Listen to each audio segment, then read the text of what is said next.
欢迎来到新闻频道。当您订阅频道时，演员们会很高兴。《利剑玫瑰》开播即火，迪丽热巴踹门翻窗亲自上阵，被央视点赞。7月28日晚，央视8套黄金档准时响起《利剑玫瑰》的片头曲。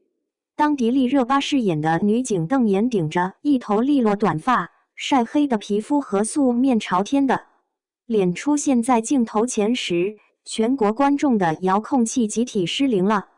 开播20分钟，实时收视率破2%，首集峰值2.3%，直接把同时段其他剧集按在地上摩擦。更狠的是，腾讯视频这边第2集热度直接冲破22000，把平台上所有刑侦剧踩在脚下。爱奇艺、猫眼、德塔文指数齐刷刷登顶，连平时高冷的央视新闻都连发3条微博。迪丽热巴警服敬礼这一下好飒，打拐民警的真实写照。每集片尾的失踪儿童信息卡请一定要看。1. 出演《利剑玫瑰》，迪丽热巴职业生涯的豪赌。当迪丽热巴剪掉10年长发，素颜冲进零下20度的哈尔滨街头实拍时，整个娱乐圈都在看她笑话。流量明星演警察，怕不是又来凹人设？但这部剧首播后，弹幕就炸了，这哪是迪丽热巴，分明是邓妍本妍。为了演好打拐办主任，她提前3个月跟着女特警学格斗、追车戏，亲自上阵，甚至在零下20度徒手翻越3米高墙。剧中有场被壮汉掐住脖子灌向水泥地的戏，实拍时她坚持不用替身，脖子上的淤青2周才消。更绝的是审讯室那场戏，她为了呈现疲惫感，故意3天没睡好觉，眼神里的血丝让群演罪犯直接发抖，那不是演的，是真的杀气。最让人破防的是含泪敬礼的镜头，当邓妍得知战友牺牲，含着泪对着警徽敬礼时，央视新闻直接截图发微博，这才是演员该有的爆发力。有观众翻出他3年前在《你是我的荣耀》里的哭戏对比，以前是挤眼泪，现在是眼里有山河。2. 37起真实案件扒开社会暗疮，电梯婴儿失踪案原型民警看哭了。利剑玫瑰最狠的不是打戏，是他把37起公安部真实案件扒开给观众看。第1集电梯婴儿失踪案，原型民警跨国追凶47天，边境丛林激战中身中3枪才救回婴儿。剧中还原高铁急速营救时，观众发现连 DNA 跨境比对的流程都和现实一模一样。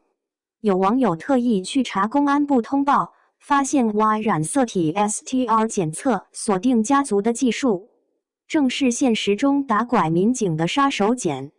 宗族社会的暗疮也被撕开。祠堂藏婴案里，犯罪团伙利用百年祠堂的地窖中转儿童，警方解救时遭遇全村持械阻拦。这场戏直接取材某省真实案件，连村口第3棵槐树右转的地理侧写都精确还原。拍摄时，现场民警顾问突然泪崩，5年前他在福建执行任务时说过一模一样的话，孩子不是商品。3. 每集片尾的寻人启事墙，2万网友当侦探，3个孩子被救。比剧情更震撼的是每集片尾的寻人启事墙，滚动播放的真实失踪儿童信息卡，直接接入宝贝回家公益平台。开播首周，就有寻亲者带着女儿左耳后红痣的照片找到剧组，求你们把他的信息放上去。更绝的是剧方搞的沉浸式案件推理互动，观众可以通过弹幕参与破案，猜对凶手的人能获得荣誉警员电子证书。有网友发现，剧中余华英拐卖恋的女魔头原型，正是现实中给被拐孩子注射安眠药的真人犯余华英。于是弹幕集体玩梗，建议余华英本人自首，争取宽大处理。4. 刑侦剧的天花板。当 DNA 比对和宗族社会的暗疮被搬上荧屏，利剑玫瑰最牛的地方是把刑侦技术拍成了硬核科普。地理犯罪侧写、DNA 加系排查、边境丛林追踪，这些平时只在新闻里出现的专业名词，被导演苏万聪使徒行者导演拍成了视觉盛宴。有观众边看边做笔记。原来警察抓人不是靠运气，是靠犯罪心理学和大数据。更深刻的是对人性的刻画。当邓岩亲手给涉案亲戚戴上手铐时，谭木突然安静了。原型民警曾在任务中抓捕亲舅舅，那人贩卖了3个留守儿童。老戏骨游泳志饰演的尹建生，在祠堂解救孩子时被村民用锄头指着。他挺直脊背喊出孩子不是商品，这场戏让现实中的打拐民警看哭了。5年前我在福建说过一模一样的话。从流量到实力，迪丽热巴赌赢了，但娱乐圈还欠他一句道歉。有报道称，迪丽热巴这次是真的赌上了职业生涯。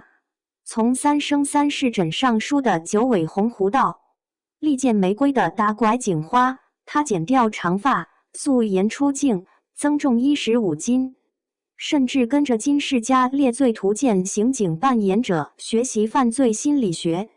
最打脸的是开播前的黑粉，有人说她演技撑不起正剧，结果首播后，央视新闻直接点赞她的原声台词，含泪敬礼时连呼吸都带着戏。有影评人对比她3年前的作品，以前是演警察，现在是活成了警察。通过上面的介绍，我们不难看出，电视剧《利剑玫瑰》如同一柄锋利的手术刀，精准剖开了国产刑侦剧的创作窠臼。它摒弃了浮夸的枪林弹雨，以真实案件为经，以人性挣扎为纬，编织出一张直击灵魂的叙事之网。当观众为邓岩的命运潸然泪下时，现实中的打拐民警们正如暗夜中的萤火，用微弱却执着的亮光撕破罪恶的夜幕。这正是剧作最动人的现实回响。而迪丽热巴在访谈中的告白，恰似为这部作品写下最诗意的注脚。我们执笔未见，不是在演绎虚构的故事，而是在为那些失散的天使和永不低头的追光者撰写一封浸透血泪的深情家书。那么，由迪丽热巴领衔主演的电视剧《利剑玫瑰》你看了吗？你认可她的演技吗？欢迎大家留言评论，一起来说说这部剧的观后感和喜欢的演员。